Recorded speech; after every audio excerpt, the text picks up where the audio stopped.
এই ব্যাপারে সরাসরি মতামত দিব আরো কিছুদিন পরে। তবে যেহেতু রাজনীতি করি, প্রত্যেকটা রাজনীতিবিদেরই একটা উদ্দেশ্য থাকে, একটা আদর্শ থাকে। আমার আদর্শ হচ্ছে বাংলাদেশ জাতীয়তাবাদী দল, আমার নেতা শহীদ রাষ্ট্রপতি জিয়াউর রহমান, দেশপতি বেগম খালেদা জিয়া এবং আমাদের তারুণের অহংকার ভারপ্রাপ্ত চেয়ারম্যান জনাব তারেক রহমান, ওনারা যা বলবেন আমি সেটাই করছি। সুতরাং রাজনীতিতে নির্বাচনের যে বিষয়টা, এটা আর একটু সময় লাগবে, আপনারা চাইলে করবো।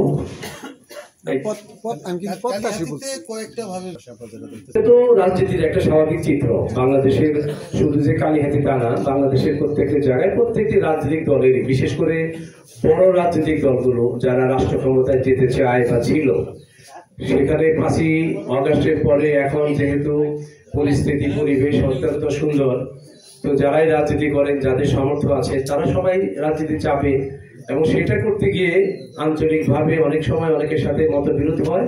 কিন্তু নির্বাচনের প্রশ্নে দলের স্বার্থে সবাই ঐক্য। আপনারা দেখবেন যখন নির্বাচন হবে, যাকেই নমিনেশন দেয় সবাই তার পিছনে চলে যাবে। আর যে বিশৃঙ্খলা হয়েছে, এটা সাময়িক, এটা থাকবে না। যদি অন্য কেউ মনে হয়, আপনি কি তার সহযোগিতায় নির্বাচন করবেন এখানে? অবশ্যই অবশ্যই। আমরা বাংলাদেশ জাতীয়তাবাদী দলের নির্বাচন করি, আমরা বাংলাদেশ জাতীয়তাবাদী দলের মনোনীত দানের শেষে নির্বাচন করি, এবং আমরা যার যেখানে বাড়ি, যে এই দল করে, যে আদর্শের রাজনীতি করে, সে অবশ্যই সাপোর্ট করবে।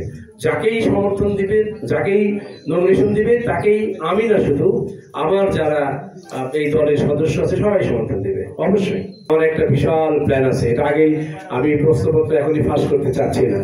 যেদিন আমি বলবো আমি নির্বাচন করতে আসতেছি, ওই দিন আপনাদেরকে বলবো কেন করতে আসতেছি। আজকে এই প্রশ্ন উত্তর দিলাম না, শুধু এইটুকু মাথার মধ্যে রাখেন আপনারা, বিশেষ করে সাংবাদিক ভাইয়েরা, যে সূচনা কালীহাতি শব্দটা চিন্তা করতে থাকেন, তারপরে আমাকে প্রশ্ন করে যে সূচনা কালীহাতি বলতে আমি কি বুঝিয়েছিলাম।